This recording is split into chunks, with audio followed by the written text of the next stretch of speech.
What's the latest on your fitness? Yeah, I'm all good. I've got me sort of 6.5 week scan tomorrow. So, yeah, we'll know more from that. But yeah, feeling really, really good. So the progression is good because it's a bit of a fiddly one, is that right? Yeah, it was just a hamstring tear, but just sneaks into my tendon. So that's why it sort of takes a sort of week or two longer than just a normal hammy. But yeah, rehab's gone really well.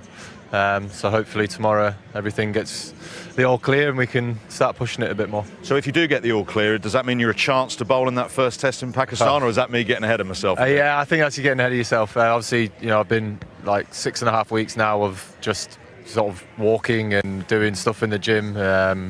So yeah, there's a lot more than just my hamstring that I need to get back firing and working up again in terms of bowling, because you use everything.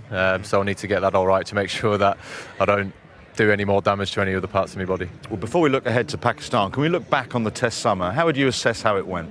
Yeah, I thought it was really, really good. 6 test matches throughout the summer, sort of all felt like they were pretty much back to back. So it was, a hard taxing summer, and winning 5 out of the 6 games this summer, I thought was an amazing effort. Obviously, we would have loved to have won that last one to say that we've won all the test matches this summer. But I think if you look back at the start, someone to tell you that would you take 5 out of 6, you definitely would take that. So been a great summer. We've had some unbelievable performances. You got new guys, younger lads coming in and getting opportunities and doing really well. Gus Atkinson, Jamie Smith obviously being the standout. So yeah, been amazing. How pleasing is it that you can blood some of these youngsters into a test match with relatively little experience? You use Gus Atkinson as an example. Doesn't open the bowling for Surrey. You've asked him to do it in test match cricket. How pleasing is it that they can come in and perform straight away? Yeah, well, I think if, Gus spent a long time away with us over the winter. Obviously, he was at the World Cup and then in the Test tour in India. Didn't get an opportunity, but that was such a long tour that you get a lot of eyes on. You get to see what someone's got, and sort of. I'd earmarked him to play that first test quite a long time before the summer started, actually. So, I guess obviously his performances were incredible. Probably. Especially with the bat, that 100 at Lords maybe exceeded a few expectations, but I knew he had potential with the bat. We all did. But for him to come in and take the amount of wickets plus get those runs down the order, sort of performances aside, we know that we've got some incredibly talented guys, and it's just a bonus that they've came in and performed really well. You mentioned him with the bat, and I asked him after that 100 if he fancied it'll go a bit further up the order, and he wasn't too keen. But where do you see him potentially in the future? Well, look, I think you look down that.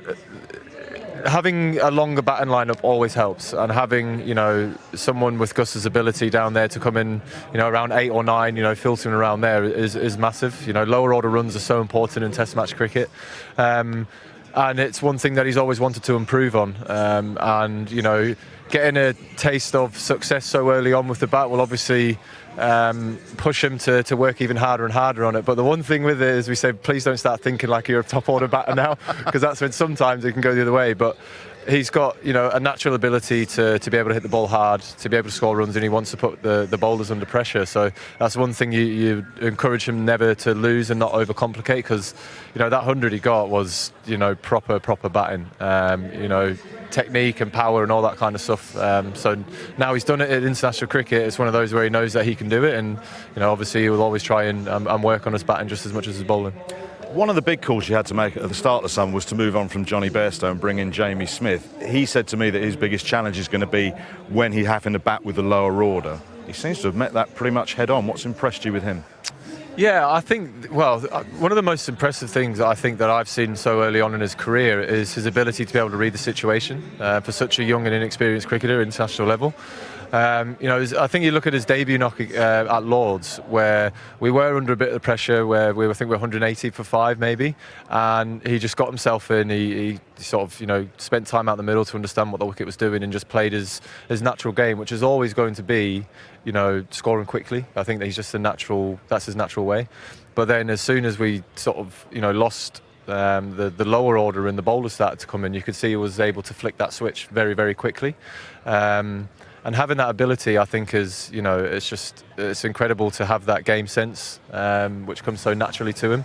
And he's done it a few times for us this summer, where he's gone from playing his normal way to then all of a sudden just putting the foot down, but being able to transfer that straight away, which is a very hard thing to do. It's one thing that, although I've done it a few times, I always find it takes me a couple overs to change my rhythm of playing. Whereas with Jamie, I think it comes so naturally to him, and I think that's part of T20 cricket, one-day cricket, and the ability to be able to clear the ropes. And these days, no boundaries big enough for anyone, and they're certainly not for Jamie. I mean, grounds aren't big enough for him. We've seen him hit it out of Lords and out of Edgbaston. So, he's been an unbelievable start to his summer and his international career. And what about the spin options going forward? The progression of Shoaib Bashir. Where do you see his progression? Well, I mean, I can just see him only getting better and better and better. He's got an unbelievable coach to work with in Jeetan Patel. They've got an unbelievable relationship. And you look at what he has now, the fact that he's willing and desperate to learn and get better and better on the job is really refreshing. And the skills that he's going to, work on and try and pick up is going to make him an even better bowler than what he is now. I think he's an incredibly gifted and talented bowler now. So you think maybe in 2-3 years, with working with Jeets, being exposed to more pressure situations, different conditions, Australia, he's had Australia, India, England at such a young age, at 20, is he? Think about what he's going to be like when he's 25 with, heaps more cricket under his belt. I've called it earlier, I think he's going to be 120 tests for England. Wow, okay. So, yeah. What about Ollie taking over from you? How did he go? Because that was an immense challenge. Yeah, I think he did it incredibly well. And to be honest, I think it might sound silly here, but I think it almost is more pressure than sometimes being full-time captain, because you're only going to do it for a certain amount of time. I definitely felt that when I took over from Joe for that one game in COVID when he was off on maternity leave, because it's you've only got a certain amount of time to sort of influence a team. But I think the way that Popey handled that extra added pressure on his shoulders was really good. Yes, he took forward what we were trying to do over the 2 years before when I was captain, but he also added his own touch to him, which is something that I encouraged him to do. And as captain, unfortunately, there's always going to be more pressure, more eyes, more scrutiny on you. But then the fact that he was able to sort of take all that on the chin and then play that 100 and get that 100 like he did at the Oval just proves the mental side that he's able to deal with as well, because international cricket's just got its own pressures, and I thought he dealt with the extra scrutiny that he didn't deserve to be getting very well. I know you've already said you would have liked to have won all 6 test matches, but you won 5 out of 6. Nonetheless, there was some comment about, and it seems to keep coming up if it doesn't go your way, that if England had played with slightly different tactics, you'd win, as opposed to, well, do you know what, the other side can actually play quite well, like Sri Lanka did at the Oval. Does that frustrate you when you sort of hear things like that? It's been so long now, you try and not let it to. I mean, God, like, if we played another way, we would have won. Like, God, who's got a crystal ball and can say that? We didn't play well in that last test match. Everyone, knows that. But we know the capability that we have. We know the standards that we want to try and play to, and it's not always going to happen. And yes, we were in a commanding position in that test match. And we thought going out and playing slightly more aggressive in that sort of stage of the game is what we thought was going to take the game forward and really put us in control. But you've always got a team to play against. You've always got a skill set from another side to try and play against, and sometimes their skills can be better on the day, and you can just hold your hands up and say that. But we know that we weren't at our best in that 2-day period in that test match. But again, if you don't take sort of disappointing times and learn from them, then you're not progressing. And certainly we would have learned a lot from that 2 days as individuals and as a team about to make us better when we were in that position again. Next up, Pakistan. You've been there, you've won 3-0 in a very impressive way. What do you take from that series that you can take into this series, given it's quite a different bowling attack? Yeah, well, I think we've got a few things to sort of bear in mind, and probably not until we get out there we'll have a real understanding of it, because I know that Shah Masood has been sort of asking for quicker, more lively wickets for their fast bowlers, and obviously last time we were there they were slow, dry and spun a bit. So we've got to go there with an open mind about what we're going to get. But I think out in Pakistan, where the wickets are generally going to be a bit flatter, what we did in Pakistan the first time is that we really pushed the game on, and we tried to make sure that we could try and force a result. Even if it didn't go our way, at least we were giving ourselves a chance of winning. I said before, I've even captain a game, I'm not in this job for draws. We've managed to have one draw, I think, because of rain, so at least I've lived by that. But again, we'll just have to see what we've got conditions-wise out there and go from there.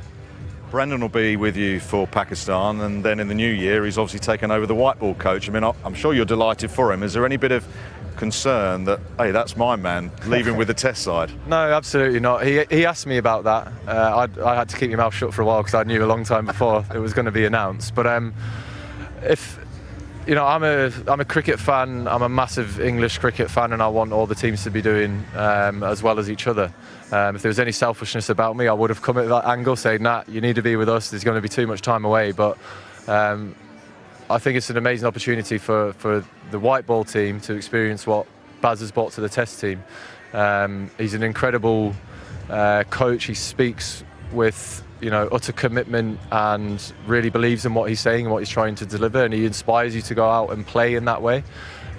So I'm really looking forward to the white ball team being able to have Brendan McCullum in the dressing room, and it's nice to have all three teams now sort of with the same messaging and the same sort of philosophies towards playing cricket, even though they're in different forms. So you think it'll bring a smile to the white ball faces? Oh, I think that there's always smiles. We're playing international cricket, when I think people sometimes lose that when you get to the top. You sort of can forget that, but when you're 40, 45, retired, you'll always look back and go, geez, that was the best time of my life, that represented my country playing cricket for England. And that's one thing that I and Brendan always try and remind the lads who are in the dressing room and the Test team, that you've got to go out there and enjoy this, lads, because it will be over in the click of a finger, and just make sure that you enjoy every single day that you're a part of it. What's your white ball ambitions going forward? Yeah, look, I mean, this white ball team's obviously gone in a new direction, especially with coming into this summer.